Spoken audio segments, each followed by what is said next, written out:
প্রায় 7টি নাম আল্লাহ তাআলা কাবাকে সম্বোধন করে নাম উচ্চারণ করেছেন। তন্মধ্যে 1 নাম্বার হচ্ছে আল কাবা। আল্লাহ তাআলা কাবা নাম দিয়েই কোরআনুল কারীমের মধ্যে আয়াত নাজিল করলেন।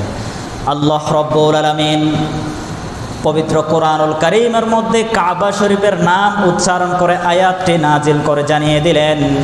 সূরাতুল মাইদা 97 নং আয়াতে জানিয়ে দিলেন, জাআলাল্লাহুল কা'বাতাল বাইতাল হারামা কিয়ামাল লিন্নাস ওয়াশ শাহরাল হারামা ওয়াল হাদিয়া ওয়াল কলাইদ।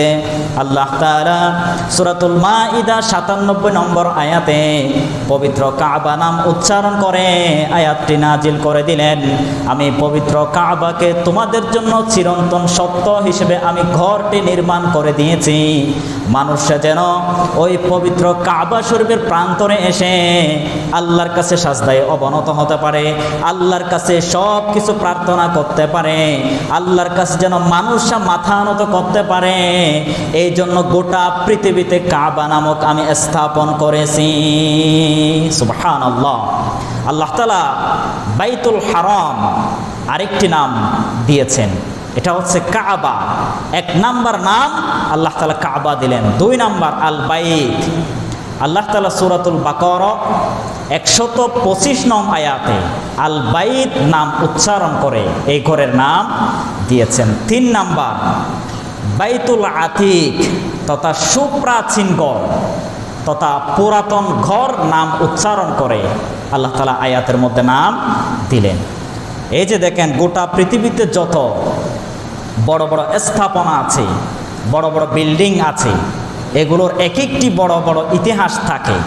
এই যে ব্রিটিশ আমলে যে সমস্ত ঘর বিল্ডিং গোটা পৃথিবীতে নির্মাণ করা হয়েছে, আজ এগুলো মানুষ দেখার জন্য এক প্রান্ত থেকে অপর প্রান্তে গিয়ে ছুটে বেড়ায়। কারণ পুরাতন ঘর কীরকম বানানো হয়েছিল এগুলো দেখার জন্য মানুষরা যায়। ঠিক সেম আল্লাহ তাআলা বাইতুল আতিক নাম সম্বোধন করে তোমাদের জন্য সুপ্রাচীন পুরাতন ঘর হিসেবে আমি নাম স্থাপন করে দিলাম। সুবহানাল্লাহ। আল্লাহ রাব্বুল আলামিন সূরাতুল হজ এর 29 নং আয়াতে জানিয়ে দিলেন, সুম্মা লিয়াকদু সাফাতাহুম ওয়াল ইউফু নুযুরাহুম ওয়াল ইয়াতাওয়াফু বিল বাইতিল আতিক। আল্লাহ তাআলা সূরাতুল হজ এর মধ্যে পবিত্র কাবা শরীফের নাম বাইতুল আতিক হিসেবে সম্বোধন করলেন। মানুষরা যেন চিন্তা করতে পারে, মানুষরা যেন ইতিহাস ঘেটে ঘেটে আল্লাহর নিদর্শন পর্যবেক্ষণ করতে পারে। এই জন্য সুপ্রাচীন ঘর হিসেবে কাবাকে আমি নির্মাণ করেছি। সুবহানাল্লাহ। এই কাবা শরীফ প্রাচীন ঘর বলেই আল্লাহ তাআলা তার নাম বাইতুল আতিক দিয়েছেন। আরেকটি নাম আল হারাম, মসজিদুল হারাম হিসেবেও এই ঘরকে নাম সম্বোধন করা হয়েছে। 5 নাম্বার বাইতুল মুহাররম তথা সম্মানিত ঘর হিসেবে আল্লাহ তাআলা আরেকটি নাম কোরআনুল কারীমের মধ্যে তুলে দিলেন। এরপরে 7 নাম্বার 6 এবং 7 বাইতুল্লাহ এবং কিবলা। বাইতুল্লাহ এবং কিবলা নাম আল্লাহ তাআলা কোরআনুল কারীমের মধ্যে এই ঘরের নাম দিয়েছেন। সুবহানাল্লাহ। পবিত্র মহাগ্রন্থ আল কোরআনে এই শুধু একটা ঘরকে কেন্দ্র করে আল্লাহ তাআলা প্রধানত 7টি নাম উচ্চারণ করে ওই ঘরকে সম্মাননা দিয়েছেন। সুবহানাল্লাহ। কারণ মানুষরা শুধুমাত্র হজ উমরা আদায় করার জন্য এই বাইতুল্লাহ কিংবা কাবা শরীফের প্রান্তরে গিয়ে আল্লাহর কাছে মাথা নত করে নিজের চাহিদা, নিজের চাওয়া পাওয়া সব কিছু আমরা আল্লাহর কাছেই প্রার্থনা করে থাকি। এজন্য আল্লাহ রাব্বুল আলামিন এই ঘরের সম্মান বেশি দিয়েছেন। আর এই ঘরের কাছে যারাই যাবে, যারাই ওই ঘরের পাশে গিয়ে আল্লাহর কাছে দোয়া করবে, আল্লাহর কাছে চাইবে, আল্লাহ তাআলা তাদেরকে কখনো খালি হাতে ফিরিয়ে দিবেন না ইনশাআল্লাহ। এই কাবা শরীফের মর্যাদাটা কেমন? গোটা পৃথিবীতে সর্বপ্রথম যে ঘরটি নির্মাণ করা হয়েছে এই ঘরটি হচ্ছে এল কাবা। কাবা শরীফের আগে গোটা পৃথিবীতে কোনো একটি বিন্দুমাত্র ঘর কোনো মানুষ, কোন আল্লাহ, ফেরেশতা কেউই পৃথিবীর মধ্যে কাবা শরীফের আগে কোনো ঘর তারা নির্মাণ করেন নাই। পৃথিবীর মধ্যে সর্বপ্রথম বাড়ি ঘর কাবা শরীফ নির্মাণ করা হয়েছিল। সুবহানাল্লাহ। আল্লাহ রাব্বুল আলামিন গোটা পৃথিবীর মধ্যে সর্বপ্রথম আল কাবাকে নির্মাণ করেছেন ফেরেশতাদের মধ্য দিয়ে। মাটির মধ্যে আল্লাহ তাআলা কাবা ঘরটি নির্মাণ করার জন্য আল্লাহ তাআলা ফেরেশতাদেরকে নির্দেশ দিয়েছিলেন। আল্লাহ রাব্বুল আলামিন সূরাতুল আলে ইমরানের 96 নং আয়াতে জানিয়ে দিলেন, ইন্না আউওয়ালা বাইতিন উদিআ লিন-নাসি লাল্লাযী বিবাক্কাতা মুবারাকাম ওয়া হুদাল লিল আলামিন। আল্লাহ তাআলা সুন্দর করে জানিয়ে দিলেন, গোটা পৃথিবীর মধ্যে সর্বপ্রথম আমি কাবাকে নির্মাণ করেছি, মানুষরা যেন চিনতে পারে, ইতিহাস কেটে কেটে দেখতে পারে। গোটা পৃথিবীর মধ্যে সর্বপ্রথম আমি কাবাকে ঘর হিসেবে নির্বাচন করেছি। সুবহানাল্লাহ। গোটা পৃথিবীতে সর্বপ্রথম ঘর যেটা নির্মাণ করা হয়েছিল এটা হচ্ছে আল মসজিদুল হারাম তথা কাবা শরীফ। সুবহানাল্লাহ। আবার এই ঘরকে কেন্দ্র করে হজ আদায় করার জন্য ইসলামের যে 5টি স্তম্ভ আল্লাহ তাআলা দিয়েছেন, তন্মধ্যে সর্বাধিক আরেকটি গুরুত্বপূর্ণ স্তম্ভ এটা হচ্ছে আল হাজ। মানুষরা যেন এই ঘরকে কেন্দ্র করে হজ আদায় করতে পারে এই নির্দেশনাও আল্লাহ তাআলা ঢুকিয়ে দিলেন। সুবহানাল্লাহ। আল্লাহ রাব্বুল আলামিন সূরাতুল আলে ইমরানের 97 নং আয়াতে জানিয়ে দিলেন, ওয়ালিল্লাহি আলান নাসি হিজ্জুল বাইতি মান ইসতাতা ইলাইহি সাবিলা ওয়া মান কাফারা ফা ইন্নাল্লাহা গনিয়্যুন আনিল আলামিন। আল্লাহ তাআলা সুন্দর করে জানিয়ে দিলেন, আমি কাবাকে গোটা পৃথিবীতে ঘরটি নির্মাণ করার পরে মানুষদেরকে আদেশ দিলাম, মানুষদেরকে নির্দেশনা জারি করে দিলাম, তারা যেন এক প্রান্ত অপর প্রান্ত থেকে এই কাবা শরীফের দিকে ছুটে আসে, তারা যেন হজ আদায় করে। যাদেরকে আমি ধন সম্পদ অত্যাধিক বেশি হারে প্রদান করেছি, যাদেরকে আমি টাকা সম্পদ দান করেছি, যাদের সামর্থ্য থাকবে তারা যেন হজ আদায় করতে পারে, এরকম ফরজ বিধান আমি নির্দেশনা দিয়ে দিলাম। সুবহানাল্লাহ। আল্লাহ তাআলা বলতেছে, যাদেরকে সামর্থ্য আমি দিয়েছি, যাদেরকে ধন সম্পদ টাকা আমি অত্যাধিক বেশি পরিমাণে দিয়েছি, তারা যেন এই ঘরকে কেন্দ্র করে হজ আদায় করতে পারে, এই ফরজ বিধান আমি তাদেরকে দিলাম। সুবহানাল্লাহ।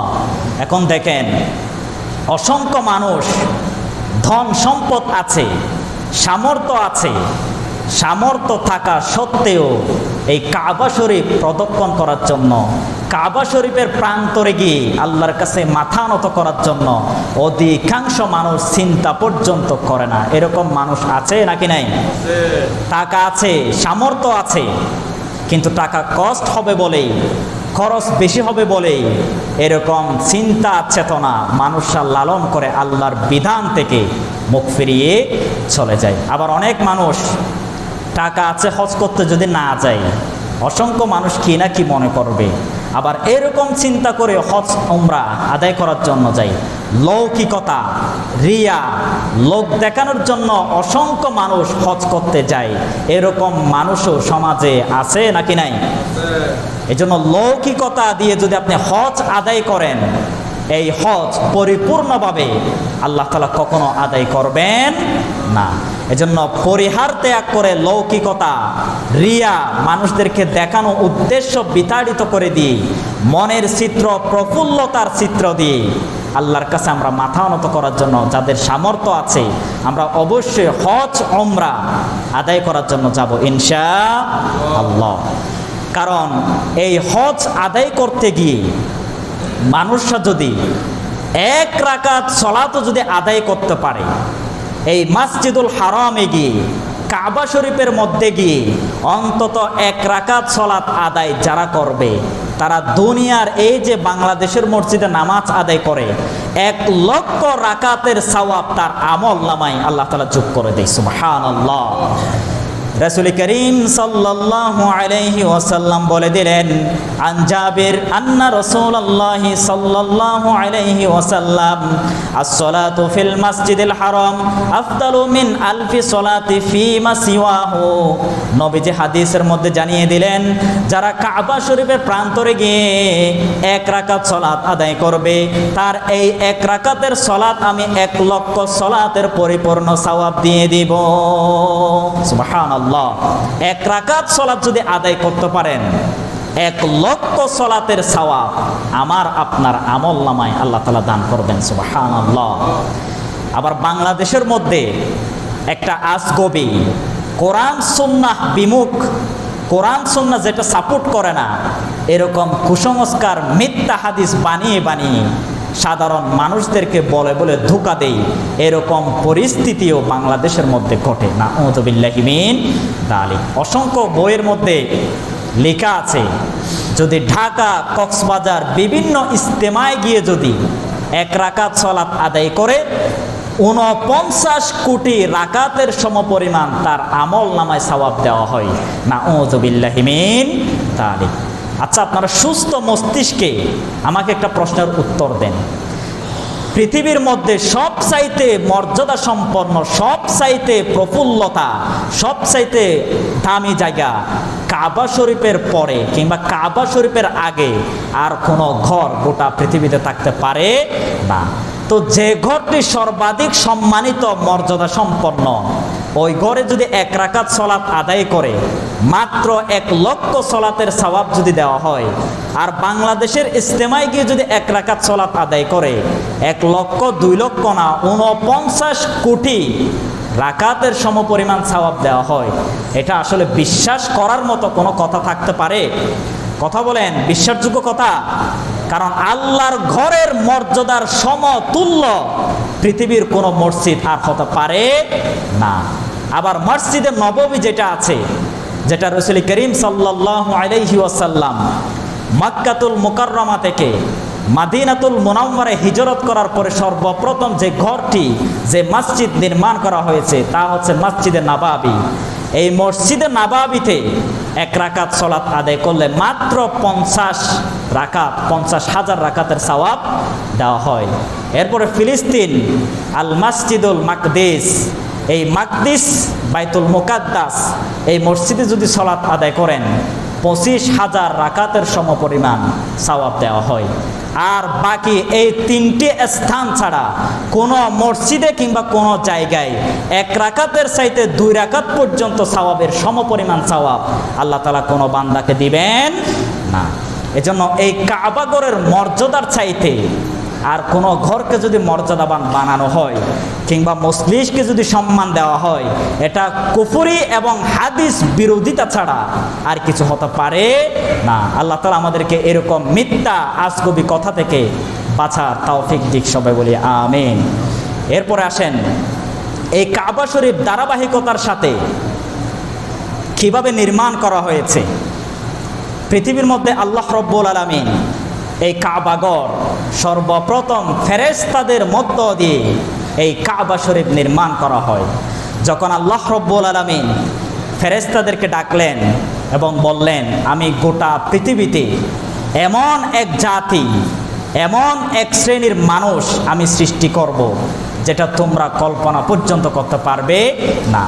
তখন ফেরেশতারা আল্লাহর জবাবে বলল যে, ওগো আল্লাহ, আপনার যদি তাসবিহ, তাহলিল, ইবাদত করার জন্য যদি মানুষদেরকে সৃষ্টি করে থাকেন, তাহলে তো আমরাই আছি, কারণ আমরা প্রতিনিয়ত আপনার কাছে মাথা নত করি, তাসবিহ, তাহলিল, ইবাদত আপনার জন্য আমরা পালন করি। তো আবার অতিরিক্ত মানুষ পৃথিবীর মধ্যে যদি আপনি সৃষ্টি করেন, তারা ব্যাঘাত সৃষ্টি করবে, সমাজের মধ্যে বিশৃঙ্খলা, বেহায়াপনা, খুন খারাপি ইত্যাদি তারা সংগঠিত করবে। সুতরাং আপনি মানুষ সৃষ্টি করিয়েন না। তখন আল্লাহ তাআলা ফেরেশতাদেরকে বলল, আমি যা জানি তোমরা সে ব্যাপারে কখনো চিন্তা পর্যন্ত করতে পারবে না। আল্লাহ রাব্বুল আলামিন মানুষদেরকে যখন সৃষ্টি করার চিন্তা চেতনা লালন করলেন, তখন ফেরেশতাদেরকে ডাকলেন, আমি গোটা পৃথিবীতে মানুষ সৃষ্টি করার জন্য চিন্তা চেতনা করেছি, তোমাদেরকে আমি শুনিয়ে দিলাম, আমি এমনভাবে মানুষদেরকে সৃষ্টি করব, তারা প্রতিনিয়ত আল্লাহকে রব হিসেবে স্বীকৃতি দেবে, প্রতিনিয়ত আমার বিধিবিধান অনুযায়ী জীবন যাপন পরিচালিত করবে। তখন ফেরেশতারা এই কথাটি বিশ্বাস করল না। আল্লাহ রাব্বুল আলামিন সূরাতুল বাকারা 30 নং আয়াতে জানিয়ে দিলেন, ওয়াইদ ক্বালা রাব্বুকা লিল মালাইকাতি ইন্নী জাইলুন ফিল আরদি খলিফা ক্বালু আতাজআলু ফিহা মান ইউফসিদু ফিহা ওয়া ইয়াসফিকুদ দিমাআ ওয়া নাহনু নুসাব্বিহু বিহামদিক ওয়া নুকদ্দিসু লাকা ক্বালা ইন্নী আ'লামু মা লা তা'লামুন। আল্লাহ রাব্বুল আলামিন সূরাতুল বাকারার মধ্যে সুন্দর করে জানিয়ে দিলেন, ওগো ফেরেশতারা তোমরা শুনে রাখো, আমি জমিনের মধ্যে আমার খলিফা নির্বাচন করব, গোটা পৃথিবীতে যেন মানুষরা প্রতিনিধিত্ব অর্জন করতে পারে, আমি খলিফা হিসেবে মানুষদেরকে সৃষ্টি করব। তখন ফেরেশতারা আল্লাহর কাছে জবাব দিল, ওগো আল্লাহ, আপনি যদি পৃথিবীর মধ্যে মানুষদেরকে সৃষ্টি করেন, তারা একে অপরকে হত্যা পর্যন্ত করবে, তারা সমাজের মধ্যে বিশৃঙ্খলা বেহায়াপনা বিরাজমান করবে, আপনার কাছে তারা মাথা নত করবে না, আপনার প্রতি তারা আনুগত্যশীল হিসেবে সম্বোধন করবে না, নামাজ আদায় করবে না, আপনার প্রতি তাসবিহ তাহলিল পাঠ করবে না। তখন আল্লাহ তাআলা ফেরেশতাদের জবাবে বলে দিলেন, আমি যা জানি তোমরা কখনো তা জানতে পারবে না, আমি পৃথিবীর মধ্যে মানুষকে নির্বাচন করব, তারা সর্বোপরি আমার কাছে মাথা নত অবস্থায় থাকবে। সুবহানাল্লাহ। আল্লাহ রাব্বুল আলামিন মানুষদেরকে সৃষ্টির পূর্বেই ফেরেশতাদেরকে বললেন যে, ওগো আমার ফেরেশতারা, আমি মানুষদেরকেই পৃথিবীর মধ্যে সৃষ্টি করব। তখন আল্লাহর কথার বাহিরে গিয়ে যখন ফেরেশতারা বলল, আপনি ভুল করতেছেন, কারণ মানুষ যদি সৃষ্টি করেন, তারা একে অপরকে হত্যা পর্যন্ত করতে দ্বিধাবন্ধ পর্যন্ত করবে না। তখন ফেরেশতারা যখন দেখলেন আল্লাহ তাআলা নারাজ হয়ে গেলেন, ফেরেশতাদের কথা শুনে আল্লাহ রাব্বুল আলামিন তাদের প্রতি রাগান্বিত যখন হয়ে গেল, তখন ফেরেশতারা সকলেই একজোট হয়ে আল্লাহর কাছে মাপ চাইলেন, ওগো আল্লাহ, আমরা ভুল করেছি, আপনি যেটা করতে চান এটাই করেন, আপনি যেটা জানেন আমরা কখনো তা জানতে পারবো না।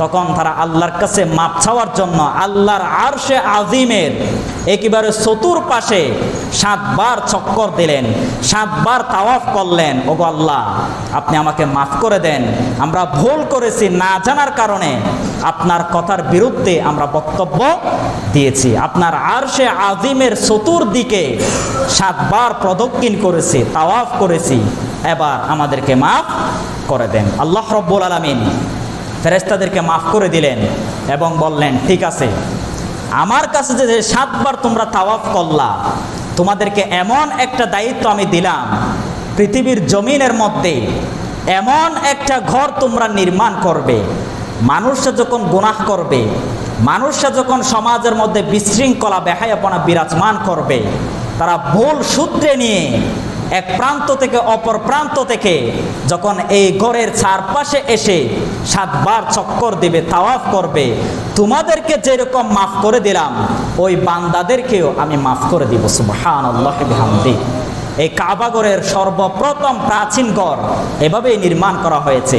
আল্লাহ তাআলা ফেরেশতাদেরকে হুকুম করলেন, জমিনের মধ্যে যাও, তোমরা এই ঘরটি নির্মাণ করো। এবং এই ঘর নির্মাণ করেছে কিভাবে দেখেন, এই কাবা শরীফের ডানে বামে সামনে পিছনে যেরকম সমপরিমাণ জায়গা, মিডল স্টেট একেবারে সর্ব অবস্থায় একেবারে সেন্টার কেন্দ্র বিন্দু হিসেবে এই কাবাকে নির্মাণ করেছিলেন। সুবহানাল্লাহ বিহামদি। গোটা পৃথিবীর মূল কেন্দ্র হচ্ছে আল কাবা। সুবহানাল্লাহ। এরপরে দ্বিতীয় সংস্করণ যখন ফেরেশতারা এই ঘরটি নির্মাণ করলো, পরবর্তীতে এটা ভেঙে যায় তখন তৎকালীন সময় সাইয়েদিনা নূহ আলাইহিস সালাম এই ঘরটি পুনঃসংস্কার করেছিলেন। আদম আলাইহিস সালাম সৃষ্টি করার পরে আদম আলাইহিস সালাম সর্বপ্রথম এই ঘরটি আবার সংস্করণ করেন। আবার আদম আলাইহিস সালামের পরে নূহ আলাইহিস সালাম স্থাপন করেন। এরপরে শীষ আলাইহিস সালাম। নূহ আলাইহিস সালামের মহাপ্লাবনে যখন এই কাবা ধ্বংস হয়ে গিয়েছিল, পানির সাথে মিশে গিয়েছিল, আবার আরেকটি ব্যাখ্যার মধ্যে এসেছে মহাপ্লাবনের সময় আল্লাহ রাব্বুল আলামিন এই কাবাঘর ধ্বংস করেন নাই, তিনি স্বয়ং চতুর্থ আসমানে এই কাবাঘরকে তুলে নিয়েছিলেন। সুবহানাল্লাহ বিহামদি। পরবর্তীতে সাইয়েদিনা ইব্রাহিম আলাইহিস সালাম এর যুগে আবার পুনঃসংস্করণ তিনি করেছিলেন। এবং যেহেতু ওই মহাপ্লাবনের সময় এই ঘর একেবারে নিচ্ছিন্ন হয়ে গিয়েছিল, এরপরে যত নবী রাসূল পৃথিবীর মধ্যে এসেছে তারা অনুমান করে তাওয়াফ করেছিল। তখন কাবা শরীফের ন্যূনতম চিহ্ন পর্যন্ত ছিল না, তারা অনুমান ভিত্তিতে এই কাবা শরীফ চতুর্দিকে তারা তাওয়াফ করেছিল। যখন পরবর্তীতে আল্লাহ রাব্বুল আলামিন ইব্রাহিম আলাইহিস সালামকে দুনিয়ার মধ্যে নবী হিসেবে প্রেরণ করলেন, তখন ইব্রাহিম আলাইহিস সালামকে দেখিয়ে দিলেন যে এই স্থানেই তোমার আদি পিতা আদম আলাইহিস সালাম কাবাঘর নির্মাণ করেছিল, এবং তৎকালীন তার পূর্বে আমি ফেরেশতাদের মধ্য দিয়ে এই কাবাঘরটি নির্মাণ করেছিলাম। যেহেতু মহাপ্লাবনের সময় এই ঘরটি নিচ্ছিন্ন হয়ে যায়, তোমাকে আমি চিহ্নটি দেখিয়ে দিলাম, স্থান দেখিয়ে দিলাম, তুমি তোমার সন্তানকে নিয়ে আবার গোটা জাতির জন্য কাবা শরীফ নির্মাণ করো। সুবহানাল্লাহি ওয়া বিহামদিহি। আল্লাহ রাব্বুল আলামিন এই সাইয়েদিনা ইব্রাহিম আলাইহিস সালাম কিভাবে ঘর নির্মাণ করেছিল এই ইতিহাস আল্লাহ তাআলা কোরআনুল কারীমের মধ্যে সূরাতুল হজ 26 এবং 27 নং আয়াতে জানিয়ে দিলেন। আল্লাহ রাব্বুল আলামিন এই কাবা ঘরটি আবার পুনর্নির্মাণ করার জন্য আল্লাহ তাআলা ইব্রাহিম আলাইহিস সালামকে হুকুম দিলেন। আল্লাহ তাআলা সূরাতুল হজ 26 নং আয়াতে জানিয়ে দিলেন, ওয়া ইদ বাওয়ানা লি ইব্রাহিমা মাকানাল বাইতি আল্লা তুশরিক বিশাইআন ওয়া তাহির বাইতিয়া লিত তাইফিনা ওয়াল কাইমিনা ওয়ার রুকআইস সুজুদ। আল্লাহ তাআলা ইব্রাহিম আলাইহিস সালাম যখন নবুয়ত প্রাপ্তি হয়ে গেলেন, তখন আল্লাহ তাআলা ইব্রাহিম আলাইহিস সালামকে কাবাঘরের স্থানটি দেখিয়ে দিলেন, কাবাঘরের স্থানটি তাকে চিনিয়ে দিলেন এবং হুকুম করলেন, আমার আদেশে তুমি এবং তোমার সন্তানকে নিয়ে এই কাবাঘরটি পুনর্নির্মাণ করো, জাতির জন্য নির্মাণ করে দাও, এবং আমাকে ছাড়া আর কোনো মানুষের কাছে মাথা নত করতে পারবে না, শিরিকের কাজের মধ্যে জড়িত হতে পারবে না। এই কাবাঘরকে সর্ব অবস্থায় পাক পবিত্র হিসেবে রেখে দিও। সুবহানাল্লাহ। আল্লাহ রাব্বুল আলামিন ইব্রাহিম আলাইহিস সালামকে দেখিয়ে দিলেন, চিনিয়ে দিলেন যে ইব্রাহিম এই ঘরটি নির্মাণ করো, এবং এই ঘরের সাথে কাউকে সমকক্ষ করার পর্যন্ত তোমাকে আমি সুযোগ দিব না, কাউকে শরীক করিও না, আল্লাহ ছাড়া আর কারো কাছে মাথা নত করিও না। এই ঘরের মধ্যেই যারা তাওয়াফকারী, রুকুকারী, সাজদাকারী যত মানুষ এই ঘরের মধ্যে ছুটে আসবে, তাদের প্রতিটি কাজ, তাদের প্রতিটি আমল আমি কবুল করে নিয়ে তাদেরকে আমি কবুল করে নিব। সুবহানাল্লাহি বিহামদিহি। এজন্য তোমাকে হুকুম দিলাম এই ঘরটি যেন পাক সাফ পবিত্র স্থান হিসেবে রেখে দাও। সুবহানাল্লাহ। আবার এই ঘর নির্মাণ করার পরে আল্লাহ রাব্বুল আলামিন ইব্রাহিম আলাইহিস সালামকে হুকুম দিলেন, এবার হজের জন্য মানুষদেরকে দাওয়াত দাও, আযান দাও, মানুষরা যেন আযানের সাড়া পেয়ে তারা যেন এই হজ উমরা আদায় করার জন্য এক প্রান্ত থেকে অপর প্রান্ত থেকে এই মসজিদুল হারাম কাবা শরীফের দিকে এসে তারা যেন হজ আদায় করতে পারে, যেন তুমি হজের আযান দিয়ে দাও। সুবহানাল্লাহ। আল্লাহ রাব্বুল আলামিন সূরাতুল হজ এর ২৭ নং আয়াতে জানিয়ে দিলেন, ওয়াআযযিন ফিন-নাসি বিল হজ ইয়াতুকা রিজালান ওয়া আলা কুল্লি দামির ইয়াতিনা মিন কুল্লি ফাজ্জিন আমিক। আল্লাহ তাআলা সূরাতুল হজ এর ২৭ নং আয়াতে জানিয়ে দিলেন, ওগো ইব্রাহিম, কাবা শরীফ নির্মাণ করার পরে তুমি গোটা পৃথিবীর মানুষদেরকে দাওয়াত দাও, গোটা পৃথিবীর মানুষদেরকে আযান দিয়ে হজ আদায় করার জন্য তুমি হুকুমটি দিয়ে দাও। আল্লাহ রাব্বুল আলামিন যখন ইব্রাহিম আলাইহিস সালামকে হুকুম করলেন তুমি হজের আযান দিয়ে দাও, তখন ইব্রাহিম আলাইহিস সালাম আল্লাহর কাছে বলল, ওগো আল্লাহ, আমি যদি এই মরুবিহীন অবস্থায় এই প্রান্তরে কোনো মানুষ বসবাস পর্যন্ত করে না, এই জায়গায় যদি আমি আযান দিয়ে ফেলি, কোনো মানুষ আমার আযানের শব্দ শুনতে পারবে না, তাহলে আমি যদি আযান দিই কিভাবে মানুষরা শুনতে পাবে? তখন আল্লাহ তাআলা ইব্রাহিম আলাইহিস সালামকে বলে দিলেন, তোমার দায়িত্ব হচ্ছে শুধু আযান দেওয়া, আযানের শব্দ মানুষের কানে কানে পৌঁছে দেওয়ার দায়িত্ব হচ্ছে আমার, সুতরাং তুমি আযান দিয়ে দাও। তখন ইব্রাহিম আলাইহিস সালাম একটা পাহাড়ের মধ্যে উঠে গেলেন, আবু কুবাইস নামক পাহাড়ের মধ্যে উঠে গিয়ে তিনি দুই কানের মধ্যে হাত দিয়ে হজের আযান দিলেন। প্রতিটি শব্দ মানুষ ফেরেশতাদের মধ্য দিয়ে কিয়ামত পর্যন্ত যত মানুষ আল্লাহ তাআলা সৃষ্টি করবেন, রূহের জগতে যারা অবস্থায় ছিল তাদের কানে কানে পর্যন্ত আযানের শব্দ শুনে দিয়েছিলেন। সুবহানাল্লাহ। যখন জাবালে আবু কুবাইস নামক পাহাড়ের মধ্যে উঠে ইব্রাহিম আলাইহিস সালাম যখন হজের আযান দিয়েছিল, তখন আল্লাহ তাআলা দায়িত্ব নিয়ে ফেরেশতাদের মধ্য দিয়ে কিয়ামত পর্যন্ত যত মানুষ আসবে, রূহের জগতে থাকা অবস্থায় প্রতিটি মানুষের কানে কানে এই হজের ইব্রাহিম আলাইহিস সালামের শব্দ এসেছিল। ওই আযানের শব্দ শুনে যারা লাব্বাইক বলে হাজিরা দিয়েছিলাম, হাজির বলে আমরা প্রকাশ করেছিলাম, শুধুমাত্র তারাই মৃত্যুর আগ পর্যন্ত ওই কাবা শরীফের প্রান্তরে গিয়ে হজ উমরা আদায় করার সুযোগ তারাই পাবে। সুবহানাল্লাহ। যারা হজ না করে দুনিয়া থেকে বিদায় হয়ে চলে যায়, মৃত্যুবরণ করে ফেলে, বুঝে নিবেন তাদের কানে আওয়াজ এসেছিল ঠিক, কিন্তু তারা লাব্বাইক বলে জবাব দিতে পারেন নাই। আর যারা শব্দ দিয়ে উচ্চারণের জবাব দিয়েছিল, তারাই লাব্বাইক বলার কারণে মৃত্যুর আগে এক বিন্দু পরিমাণ একবার হলেও তারা হজ আদায় করার জন্য যেতে পারবে। সুবহানাল্লাহি বিহামদি।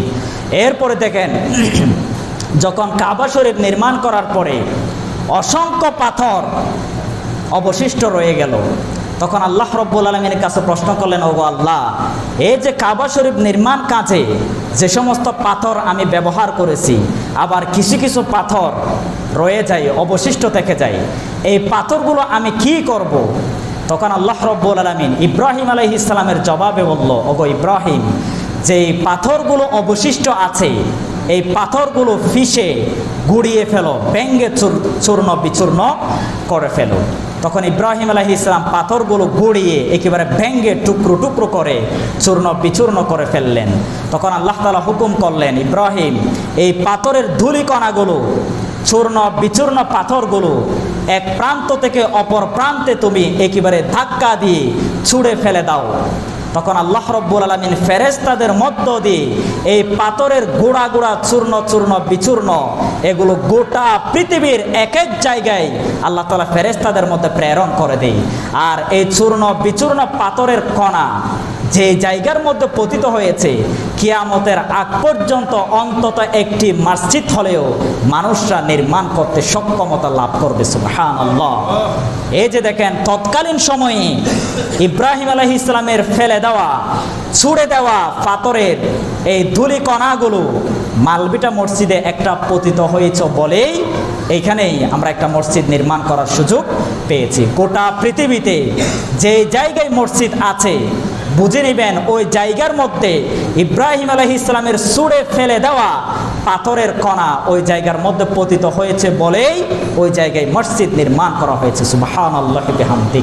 এজন্য মসজিদ নির্মাণ কাজে এটা ইব্রাহিম আলাইহিস সালামের কাজ, ইব্রাহিম আলাইহিস সালামের সুযোগ, ইব্রাহিম আলাইহিস সালামের পাথরের ছুঁড়ে দেওয়া এই কণাগুলো যদি পৃথিবীর এক প্রান্ত অপর প্রান্তে এক এক জায়গায় যদি না পড়তো, মানুষরা মসজিদ নির্মাণ করার কোনো প্রকার সুযোগ পেত না। এজন্য এই মসজিদ এর দাম অবশ্যই বেশি, কিন্তু সর্বাধিক সবচাইতে সম্মানিত মর্যাদা সম্পন্ন যে ঘর, এটা হচ্ছে আল মসজিদুল হারাম তথা কাবা শরীফ। সুবহানাল্লাহ।